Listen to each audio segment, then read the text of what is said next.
لا الہ الا اللہ پڑھ لا الہ الا اللہ۔ لہذا فتنۃ النساء جو ہے نا، دعا کرو اللہ بچائے۔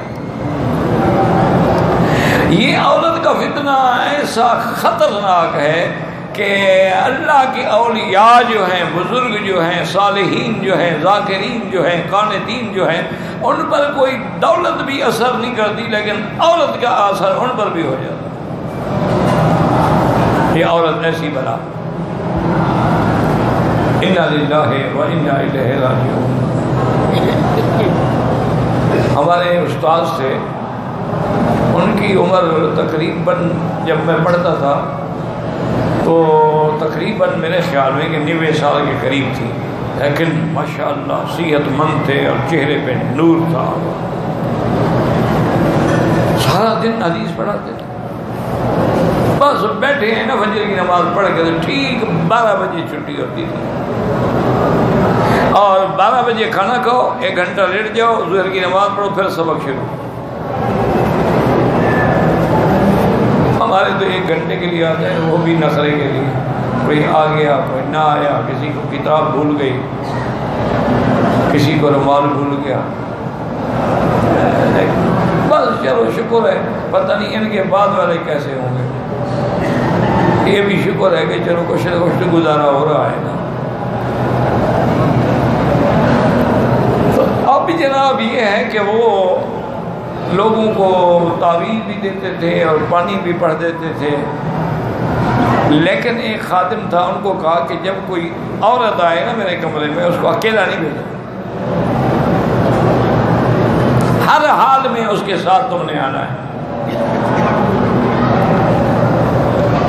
تو وہ خادم تھا نا حضرت کا، تو خادم کو تو حجت ہوتی ہے نا اپنے استاد سے، اور نے کہا حضرت 90 سال آپ کی عمر ہو گئی ہے، آپ تو اپنی بیوی کے پاس جانے کے بھی قابل نہیں ہیں، تو کوئی عورت اگر آئے گی تو آپ کیا کریں گے؟ انہوں نے فرمایا اللہ کے بندے، ان الشیطان یحرک، شیطان شہوت پیدا کر کے حرکت دے دیتا ہے اور بڑے بڑے بزرگوں کو اسے برباد کر دیا۔ کہ خبردار کوئی عورت میرے پاس اکیلے نہ آئے۔ یہ فتنۃ النساء۔ اسی طرح ایک بہت بڑے عالم نے لکھا ہے کہ شیطان کا بھی فتنہ ہے اور عورت کا بھی فتنہ ہے۔ تو قرآن یہ کہتا ہے کہ ان کیدکن عظیم۔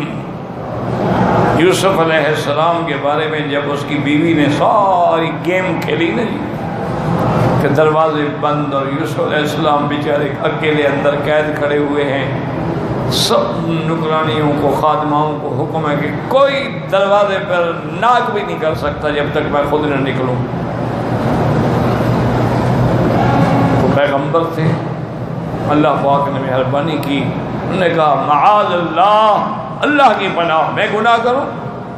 کیا کہہ رہی ہے؟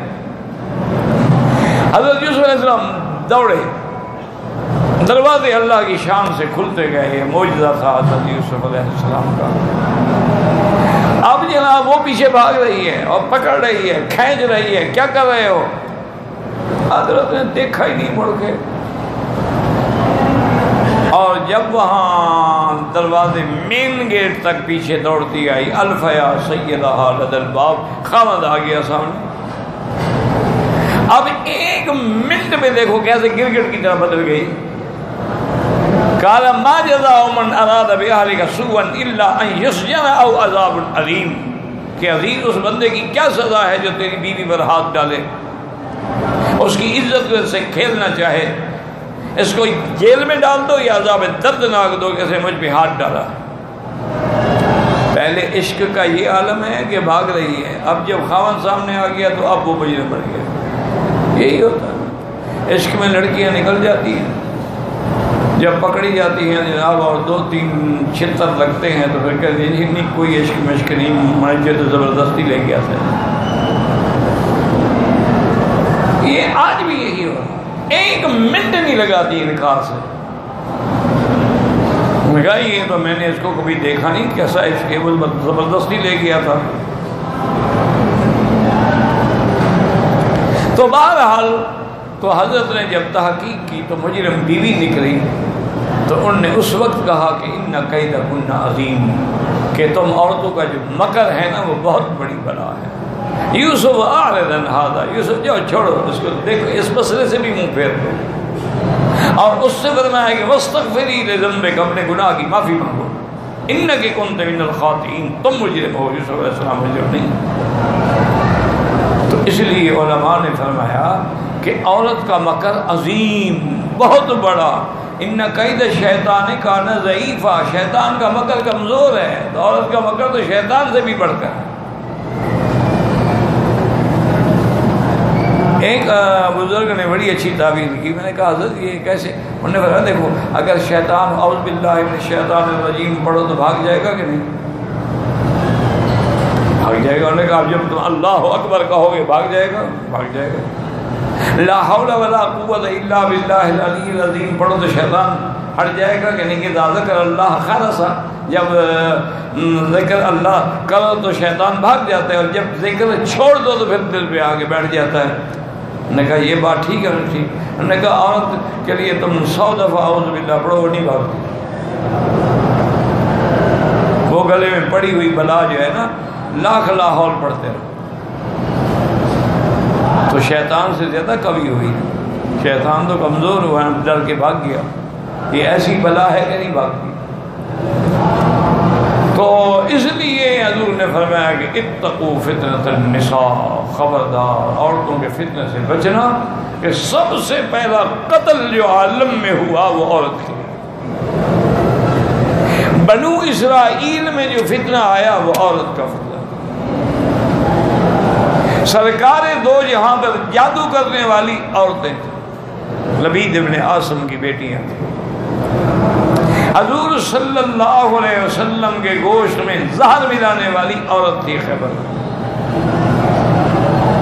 یعنی آپ حیران ہوں گے کہ کتنے واقعات ہیں جن میں عورتوں نے بڑے بڑے علماء، بڑے بڑے صلحاء، بڑے بڑے اولیاء کو بھی نعوذ باللہ راستے سے ہٹا دیا۔ یہ ایسی خطرناک، اور اس کی آنکھوں میں اللہ نے ایسا کوئی مقناطیسی اثر رکھا ہے کہ بس آنکھ ملی تو بندہ گیا۔ اسی لیے حکم ہے نا کل للمؤمنین یغضوا من ابصارہم، آنکھیں بند کر لو، نیچے کر لو، جھکا لو، کیوں اگر آنکھیں نہیں جھکاؤ گے تو پھر فتنے میں پڑ گئے، ابتدا ہو گئی۔ اس لیے اس حدیث مبارک میں بھی حضور پاک نے بار بار فرمایا اتقوا النساء فإن اول فتنة فی بنی اسرائیل من النساء، عورتوں کی وجہ